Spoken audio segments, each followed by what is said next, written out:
Assalamualaikum guys. So saham IPO, dekat MITI ada 2 saham yang dibuka untuk kita cek sama ada kita apply dapat atau tidak. Kan baru ni pen merchant dikeluarkan dan akan tak lama lagi ditawarkan kepada pelabur-pelabur awam di Bursa Malaysia kan. So cerita dia tuan-tuan, kisah belajar saham dengan FYL hari ni. Nak melabur dekat Malaysia ke nak melabur dekat negara orang? Tajuk dia hujan emas di negeri orang.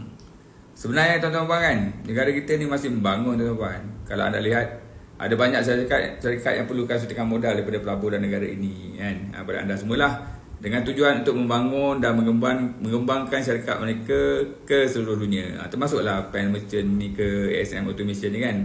So kalau anda lihat IPO ni kan, dia meningkat lah dari tahun demi tahun kan. Kalau dulu zaman Najib setahun tu ada 11 je kan. Sekarang ni dah naik 32 jadi 40 jadi 50 tahun lepas kan. Tahun ni suspek ada 60 lah saham syarikat IPO kan. Sebenarnya syarikat-syarikat ni nak membesar dengan suntikan modal yang tuan-tuan bagilah kan. Syarikat kecil yang modal dia puluh-puluh juta, dia akan jadi ratus juta atau bilion lah. Contohnya macam EcoShop kan. Terus dia fair value pula, market cap dia dah jadi bilion kan.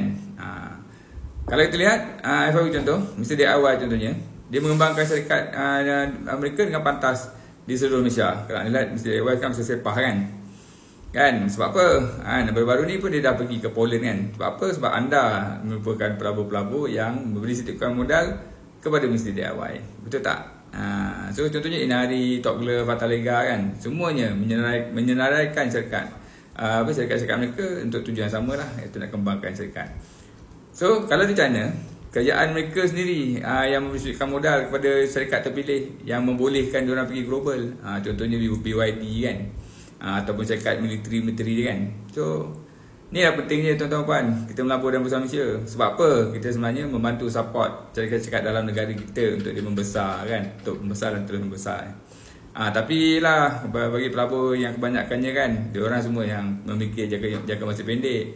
Dia nak hit and run ni kan. Dia tak tengok yang dia tak sanggup sabar dan menunggu agar syarikat-syarikat ini membesar dan dia dapat untung kan. Jadi saranan Ivan macam ni lah tuan-tuan. Apa kata kita pecahkanlah kan, separuh kerja portfolio tu untuk luar negara, separuhnya dalam Malaysia, sebab nak support industri syarikat-syarikat yang ada dalam Malaysia untuk membangunkan mereka agar mereka berkembang satu hari nanti menjadi syarikat global. Alright, fikir-fikirkanlah. Alright, Assalamualaikum, bye.